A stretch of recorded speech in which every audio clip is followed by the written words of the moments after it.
உங்கள் டேட்டுக்கு இன்றைக்கி என்ன ஆக்ட் பண்ணுதோ இதே ஆக்டு, இதே ஃபங்க்ஷனு, இதே ஒர்க் அவுட் ஆகிறது நாளைக்கு அதே நம்பரு அதே பொலிவுடன் இருக்குமானா அது இருக்காது.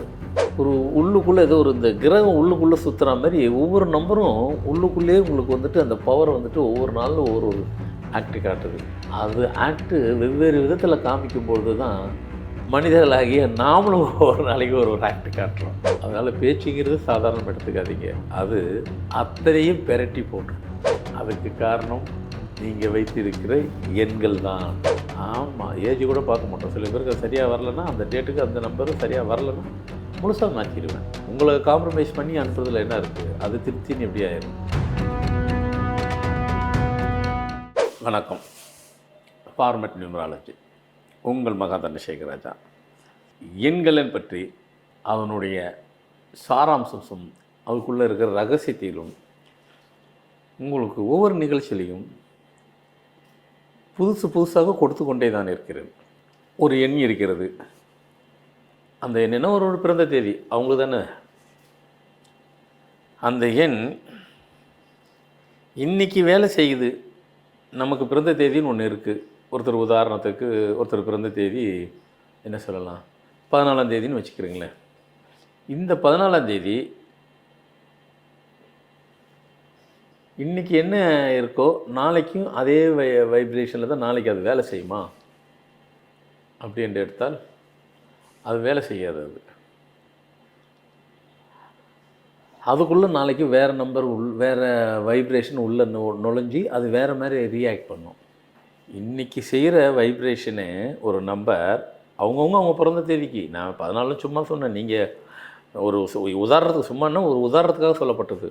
அவங்க நம்பர் எடுத்துங்க. 1ஆம் தேதி எடுத்துக்கிட்டால் நீங்கள் 3ஆம் தேதி நம்பர், நீங்கள் யார் டேட்டோ உங்கள் டேட்டுக்கு இன்றைக்கி என்ன ஆக்ட் பண்ணுதோ இதே ஆக்டு, இதே ஃபங்க்ஷனு, இதே ஒர்க் அவுட் ஆகிறது நாளைக்கு அதே நம்பரு அதே பொலிவுடன் இருக்குமானா அது இருக்காது. அது காரணம் அந்த நம்பருக்குள்ளேயே உங்களுக்கு வந்துட்டு ஒரு உள்ளுக்குள்ளே ஏதோ ஒரு இந்த கிரகம் உள்ளுக்குள்ளே சுற்றுற மாதிரி ஒவ்வொரு நம்பரும் உள்ளுக்குள்ளேயே உங்களுக்கு வந்துட்டு அந்த பவர் வந்துட்டு ஒவ்வொரு நாளில் ஒவ்வொரு ஆக்டு காட்டுது. அதனால தான் அது ஆக்டு வெவ்வேறு விதத்தில் காமிக்கும்பொழுது தான் மனிதர்களாகிய நாமளும் ஒரு நாளைக்கு ஒரு ஆக்டு காட்டுறோம். அப்போ நம்ம நினைப்போம், என்ன நேற்று மனுஷன் இப்படி பேசுனார், இன்றைக்கி இப்படி பேசுகிறாரு. நம்ம கலவைக்குள்ளே சொல்லிக்கிறோமா இல்லையா? நேற்று நல்லா தான் பேசுனார், இன்றைக்கி என்ன இப்படி பேசுகிறாரு. நம்ம அவங்கள என்ன நினைக்கணும், என்ன மாற்றி பேசுகிறாரு, இவரும் அப்படி தான் பேசுவார்.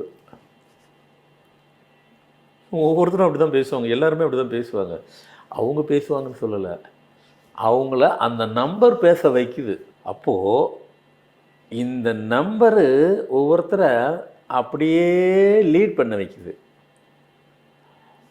பேசுகிறதுங்கிறது சிம்பிளாக சொல்லிட்டேன், நீங்கள் அது சிம்பிள் இல்லைங்க. அது உள்ளுக்குள்ளே 1000 அர்த்தம் இருக்குங்க. என்ன அர்த்தம் இருக்குது?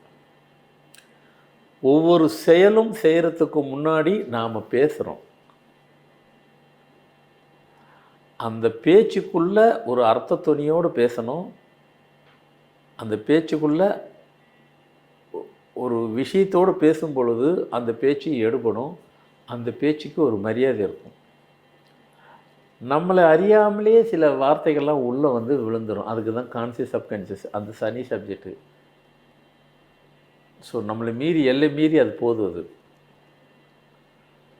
பேச்சு சரியாக வரவில்லை என்றால், வாய் பேச்சு வார்த்தைகள் சரியாக விழவில்லை என்றால், வாயினால் வர சண்டை வாய் சண்டையாக மாறி தனி மனித சண்டையாக போயிட்டு ஒரு நாட்டுக்கே சண்டை வருது. ஆமாம், ஒரு நாட்டு தலைவர் இன்னொரு நாட்டு தலைவர் ஏதோ வாய் வழியாக தானே பேச முடியும். ஏதோ சொல்கிறாருன்னு சொன்னால் அது பெரிய பிரச்சனை தானே. அது இனி உலகம் ஃபுல்லாக தானே நடக்குது. அதனால் பேச்சுங்கிறது சாதாரணம் எடுத்துக்காதீங்க. அது அத்தனையும் பெரட்டி போட்டுரும். அதுக்கு காரணம் நீங்கள் வைத்திருக்கிற எண்கள் தான். நீங்கள் பிறந்திருக்கிற எண்ணு தான் உங்களை ஒவ்வொரு நாளைக்கும் ஒரு ஆக்டு ஒரு ரியாக்ட் பண்ண வச்சுருது. சரிங்க, அதுக்கு நாங்கள் என்னங்க பண்ணுறது? அப்படி ஒரு கேள்வி இருக்குது தானே. நீங்களே சொல்கிறீங்க ஒரு நாளைக்கு இருக்குது. அதுக்குத்தான் நாமளாகவே இருக்கிறதுக்கு உங்கள் பேர் ஃபார்மட் நியூமராலஜி இருக்கணும். என்னங்க அங்கே சுற்றி இங்கே சுற்றி கரெக்டாக ஃபார்மல் நியூமராலஜி பேரை வைக்க சொல்கிறீங்க. அப்படி இல்லைன்னு சொன்னாக்கா நம்மளை கண்ட்ரோல் பண்ணுறதுக்கு ஒரு செல்ஃப் கண்ட்ரோல் வேணும் இல்லையா? நம்மளால் அது முடியலன்னு தானே நமக்கு செல்ஃபை மீறி போய் வார்த்தைகள் வருது. வண்டி இருக்குது, வண்டிக்கு போகிறோம், காரோ டூ வீலரோ ஏதோ ஒன்று இருக்குது, அதுக்கு பிரேக் இருக்குல்ல. நம்ம வாய்க்கு ஒரு பிரேக் வேணும்ல. அப்போ ஃபார்மல் நியூமராலஜி வச்சுட்டா பேச மாட்டாங்க, கண்ட்ரோல் வந்துடும். அதுக்கு தான் நாங்கள் அதனால தான் வந்து சில பேருக்கு பேர் சரியில்லை, மொத்த பேர் மாற்றுறதுக்கு ரீசனே அதுதான். ஆமாம், ஏஜ் கூட பார்க்க மாட்டோம். சில பேருக்கு அது சரியாக வரலன்னா, அந்த டேட்டுக்கு அந்த நம்பரும் சரியாக வரலன்னா முழுசாக மாற்றிடுவேன். ஆமாம், வராதுங்க அது. அதில் நான் என்ன டியூன் பண்ணாலும் வராதுங்க அது. வராததை நான் உங்களை காம்ப்ரமைஸ் பண்ணி அனுப்புறதுல என்ன இருக்குது? அது திருப்தின்னு எப்படி ஆயிரும்? அது எப்படி சாட்டிஸ்ஃபேக்ஷன் ஆகிடும்? வேலை செய்யாது அது. அதனால் ஒரு நம்பரு நமக்கு இருக்குனாக்கா அதுவே தான் நாமளாக நாளைக்கு இருப்பேன்லாம் கிடையாது. அதனால தான் நான் சொல்கிறேன், உள்ளுக்குள்ளே ஒவ்வொரு மனிதனுக்குள்ள கேரக்டர் வந்துட்டு 100க்கு 100 வகையான கேரக்டர் உள்ளே இருக்குது ஒவ்வொரு மனிதன்கிட்டையும். ஆனால் நமக்கு தேவையான கேரக்டர் எத்தனை இருக்கும்? அதில் குறைச்சல். தேவையான கேரக்டர் எத்தனை தேவை ஒரு மனிதனுக்கும்? ஒரு 10 இருந்தால் போதும், 15 இருந்தால் போதும்.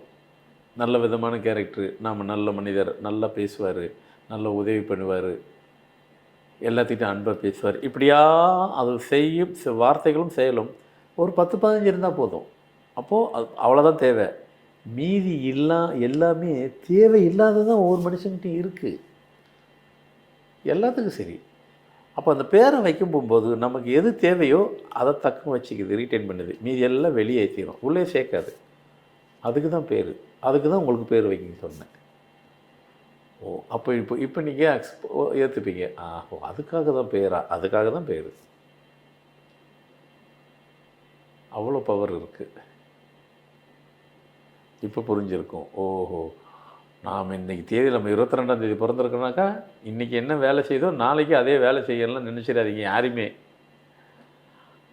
ஆமாம், வேலை செய்யாது அது. நாளைக்கு வேறு ரியாக்ட் பண்ணுறோம், அதுக்கு மறுநாள் வேறு பண்ணணும். ஒரு நாளைக்கே நிறைய மாற்றும். நம்மளுடைய ஆக்டிவிட்டிஸ் எல்லாம் மாற்றி விட்டுரும்.